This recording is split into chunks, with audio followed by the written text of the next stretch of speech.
Hey guys, uh, Cascade here, international best-selling musician.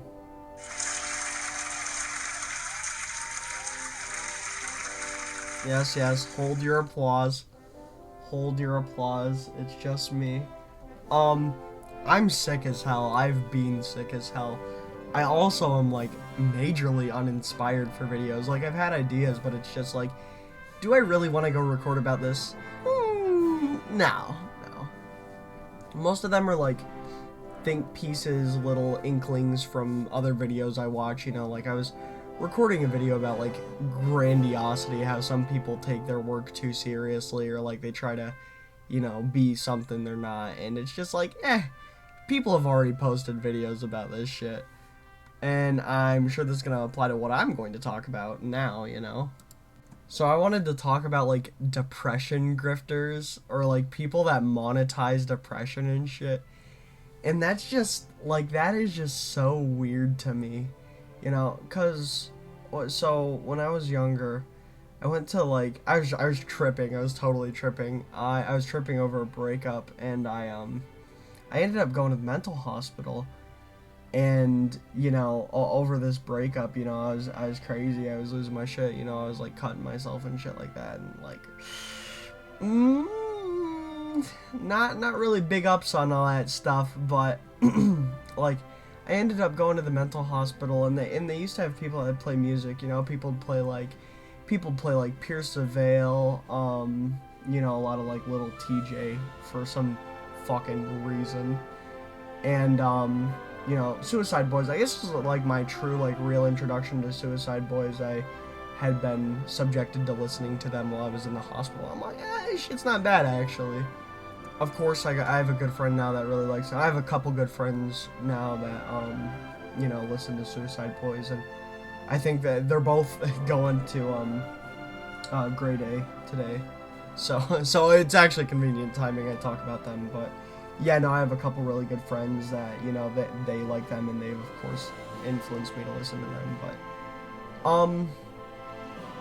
I don't know, like just talking about depression grifters, it's kind of strange, and like the monetization of depression, like taking away from the stigma is a great thing and whatever, but it's like some of this shit is so obvious, like ploy for views and clicks. The shift in like Imagine Dragons sound going from like I don't know, like The River to their new music, their newer stuff like Lonely and whatnot. It's a big commercialization. It's kind of like a big slap in the face, where it's like really like this thing that people suffer with every single day. It's like, do you really need to overemphasize and live in it, and just make it a focal point when there are a lot of people out there that just it's every day. I'm not really in that like pool of people where it's like all the time every day, but at the same time it's like I've lived a long portion of my life where there are periods of time where it's like that, and I don't like to sulk in that. And I don't know, to be so far ahead of the game with everything like finances, and you're beloved by millions of people, and to just step on the neck of an issue like that, and to make people are really struggling to make that about yourself, and to take away from the spotlight from like suicidal teenagers and whatnot. Suicidal teenagers, suicidal, people that are poor or whatever, right? It's like to take away from that to make something about you when you're a king of, you're the king of the damned here. It's really astonishing to me. And a lot of it did come with like the bedroom pop sound too, where I was like listening to like Boy with Uke in this mental hospital thing, and it's like all my friends are toxic, no ambition. It's like, what the fuck? What the fuck are you talking about? Like that's despicable, and it's not despicable. The lyrics themselves aren't despicable, but the whole message behind the song, and it's like it's like you're probably some kid recording, you know, ukulele songs in your room, and it's like, are you really there, dude? You know, in this like bedroom pop stuff, this bedroom pop era, there was a lot of good stuff coming out about like grief and depression, you know, shit like that. But this wasn't it, you know. Like you got a lot of really great songs by like Rex Orange County and like even Cave Town or, you know, Wallows or whatever. Like about these really pressing things to them and a really good depiction of how people really feel. And then you have people like Boy with Uke and fucking, I don't know, Logic with 1-800. It's like you're really disconnected from the material you're talking about. Not because they're not depressed or they don't get depressed, you know, like being depressed and getting depressed are two different things, right? You know, and a lot of people do go through that where they're really depressed a lot, but the obviously there's some disconnect between that realities because it's like an internal war. I don't think it's something people want to talk about, and that's totally normal. You know, it's kind of like a trauma response, but it's not trauma. I guess sadness can be traumatic. You know, it lingers with you, but it's not something done to you. It is like an internal trauma where it's like you want to disconnect from those feelings and whatever, and you want to not be reminded because that can be a trigger in and of itself. You know, I know for me, you know, losing all the friends I used to have, I go back thinking about it, and I just like it sours me to think, you know, that I was so dumb or that I was so naive to not see the signs of, you know, just blatantly being used and lied to. It's not a good feeling at all. And, you know, it's normal, I would say, to have an adverse reaction to that fact, you know, to admit that you weren't at the top of your game because you were blinded by something else. And depression's the same way. It's like, did I stop myself from working or being productive, or, you know, did I stop myself from seeing people or being nice to people because I was depressed and I hated everybody because I didn't want to accept the fact that there was a lot of things I could control but just didn't want to take accountability for or didn't want to make the difference for. Like, yes, obviously that's disheartening, but, you know, these people, you know, at the top of the strata, right? These people at the top of the strata just trivializing these sorts of things. It's very upsetting. And I think what was so harmful to a lot of people that were depressed and why the suicide rate keeps increasing is because we don't address it the right way, and we're not critical of those who commit suicide. You know, it's almost an insult, or it is an insult, but it's almost taboo to say that committing suicide is a selfish move, right? Like, it's almost taboo to be critical of any decision anybody makes in this realm because there's a culture of, you know, worship behind it, and it's very strange. My friend honestly asked me one time, what would you do if I killed myself? And I said, probably be sad for a couple weeks and then get over it. And she took it, like, I feel like she took it as an insult, but what else is there to do?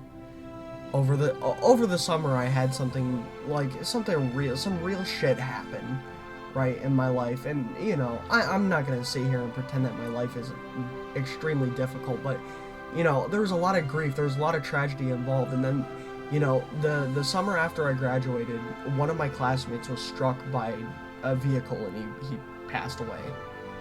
What position am I in to make it about myself? I went to the funeral, right? It's hard.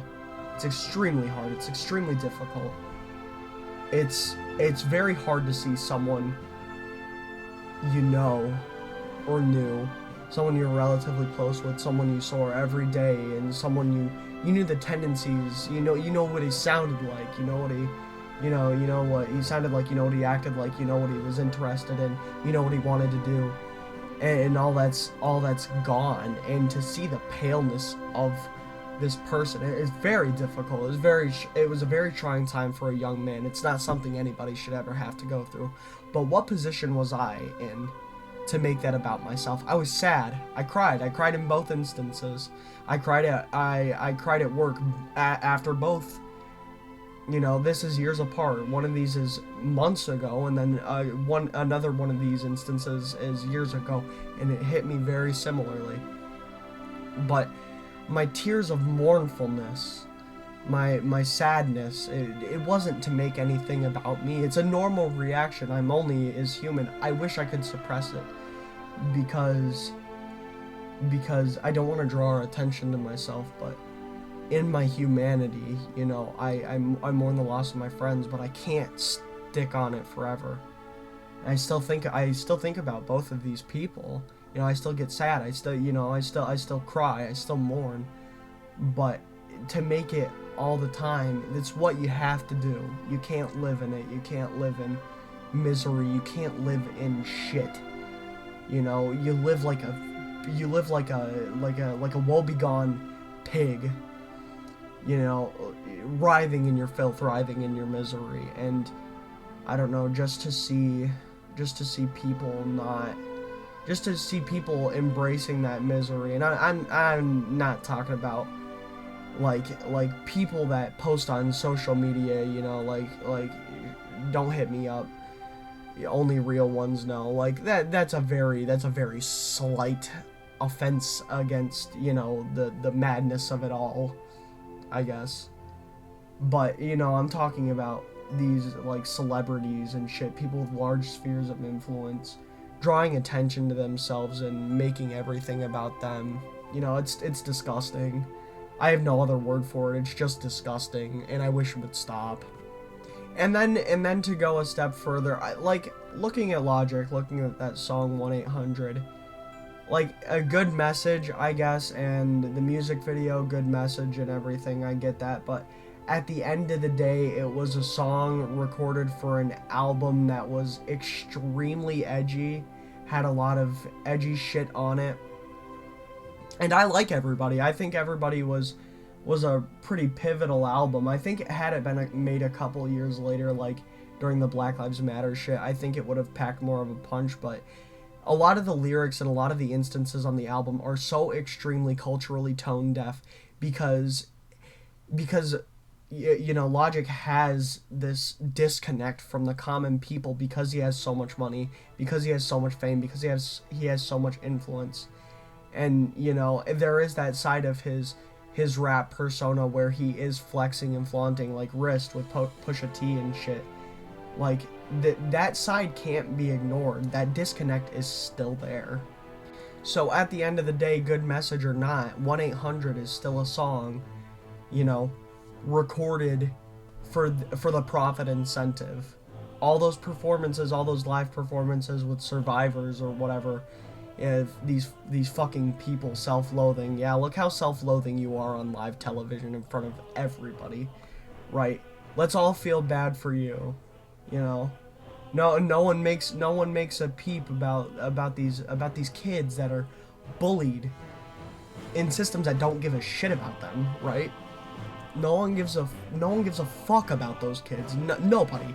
No one talks about it, and all the mourning is done by people in relatively small niche squares and their friend groups, like the friends I lost. Who talked about it? Me. I talked about it with my friends, and we all mourned. We had our moments of silence, and I guess my friends are immortalized in my music, but that's nothing, right? That's nothing. These people that wallow in their self-pity and they have this disconnect, and they profit off of it. It's filthy. It's so gross. And you know what? While I'm on the fucking tirade, I'm gonna talk about Kurt Cobain. It's like, you made all of these songs, made no effort to care about yourself, had a child, you had this entire family, you had everyone around you, and you still choose to kill yourself. What a fucking... There should be absolutely no sorrow for a man like Kurt Cobain. Absolutely none. We lost incredible talent with a lot of these musicians that kill themselves, but they don't care. They're reckless. They're reckless with their bodies. Chester Bennington had ecstasy in his system, right, when he committed suicide, and Kurt Cobain, he was loaded up on opiates, right? So these people, they're reckless. They're so reckless, and they disregard everybody for that high that they chase. And the drug addiction in its own plane is a different conversation. But these just these disingenuous fucking fakers that take away from the real struggles of the people, the masses, you know. I was sent a video of an ex-friend of mine doing cocaine, and I was on my way to work listening to Oasis in the car, and it struck me. It's horrible. It's horrible to be struck by this feeling of woe, this feeling of sadness, because what can I do? This is a choice he's made for me. He's not even a good person, and what did I do? Like what did I do to lead him down this path? Nothing. But I feel that responsibility, and I'm helpless, and I'm helpless in so many of these situations, and now we have people romanticizing it. And an album like Trench by 21 Pilots does a good job of assessing it and being critical. And I'll always stand by that. Like, Trench is extremely critical of successful people committing suicide and just suicide in general. And even Tyler Joseph's own suicidal ideation, it's assessed like head on. And Tyler Joseph is extremely critical of himself, as he should be, because he knows, right? He knows what he has for himself. And there's kind of like a fourth wall gray line there where it's like Dima is whatever the listener is. Dima is the city in which the listener also lies. So Trench is a listening and creating experience with the narrative you assign to it, right? And I guess I'll be critical of myself for a second too, because I've wrote those songs where it's like, oh, I'm just so sad all the time.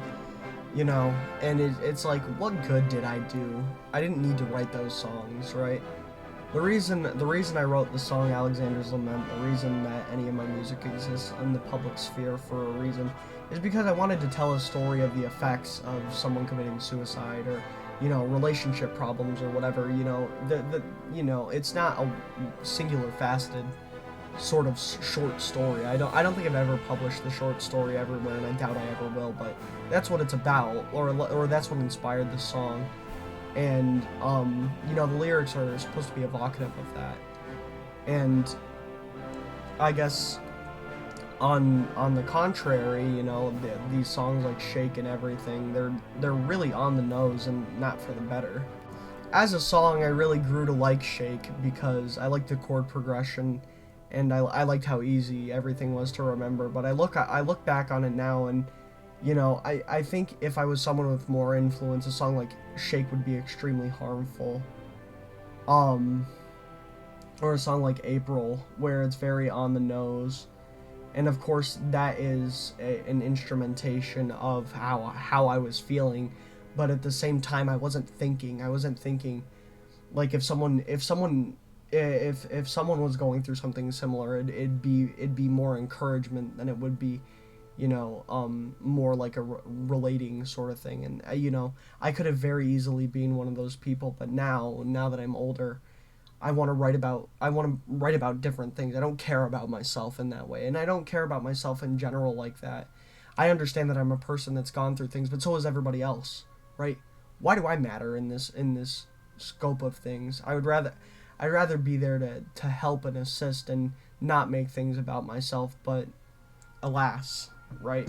I made a blunder so many years ago, right? And so that'll always linger in my discography because I have my own motives and I have my own thoughts about my music. The reason I keep everything up. But I approach things with a certain amount of integrity now, and I have a sense of accountability for what I create. So I guess the moral of it all is like, I hate, I'm very reluctant to use the word hate. There are a couple things I don't like. I don't like how Taylor Swift is marketing herself as a showgirl, right? I really dislike how people are up in arms, ready to file lawsuits about every fucking chord progression, every riff. I detest that. But I hate this marketing of suffering that doesn't belong to any one person. I hate I hate the monopolization that belonged to Kurt Cobain of suicide as a problem. It didn't belong to Kurt Cobain. It doesn't belong to anybody. People have died. People have died of drug overdoses. People have died of suicide. People die all the time.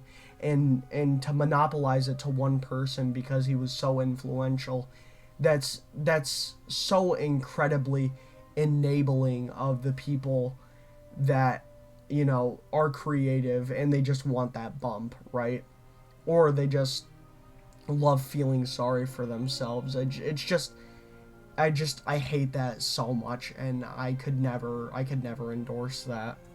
There is no cure to being depressed. There's no cure to depression.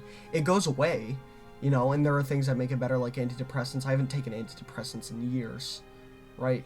And I still get sad. I still get depressed. There are probably times where I should be taking, antidepressants regularly, but I don't, because I have my own philosophies about how I want to live my life. For me, it's a lot about naturality, right? I don't like taking supplements. I don't like, I just don't like to do that. I understand why people do. I think it's beneficial for a lot of people. I think it's good. I think it's good that these resources exist, but they are not for me personally. But in a different vein here, like I said, there is no cure for depression, right? And committing suicide isn't the cure either, because a cure is triumph over whatever afflicts you. Suicide doesn't do that. It just suicide in general is just not the answer. It never is the answer. I understand why people who are suffering from illness, because you've already lost the battle at that point. But depression, you have control. You can seize control at every moment. A lot more people care more than most people would like to admit, right? I know we're a very stoic American society, but I think most people care more than we care to admit. I will say that there are things that like music and writing are like music, language, writing, all that shit, like it tempers it all, right? It takes my mind off of it, I think of some of the times I've been the most joyous, or at least not depressed, and it's like it's when I'm deep entrenched in material and I'm really too busy to give a shit about how lonely or depressed I am. It makes me happy to an extent, right? My history professor says do something life affirming, and I really think I think that's a good motto. I think that's a good way of looking at it, right? Because for him, as a history professor, he sees all the terrible shit that people have done over. He's an American history professor. He looks at the slave trade. He looks at how indentured servants are treated. He looks at mortality rates. All that shit is morbid, right? I get sad looking at that shit for class. I totally get that. But for him, that life affirming is, it's like nothing can be done of it now, right? And it's not saying that we shouldn't be accountable. And obviously I can't speak for him, but for me it's all of that stuff is done. We ought to hold ourselves accountable and make of our lives something better, something more beneficial, and do what we love doing while we can do it, because that's all we can do. But yeah, that's my video for today. It's a lot more heavy-handed than I thought it would be. Yeah, thanks for listening. Cheerio. I'm gonna put Hoi 4 music in the background. Yeah, that'll do it. Because I bought the soundtrack for the other video earlier, and I don't know. I Hoi 4, yes.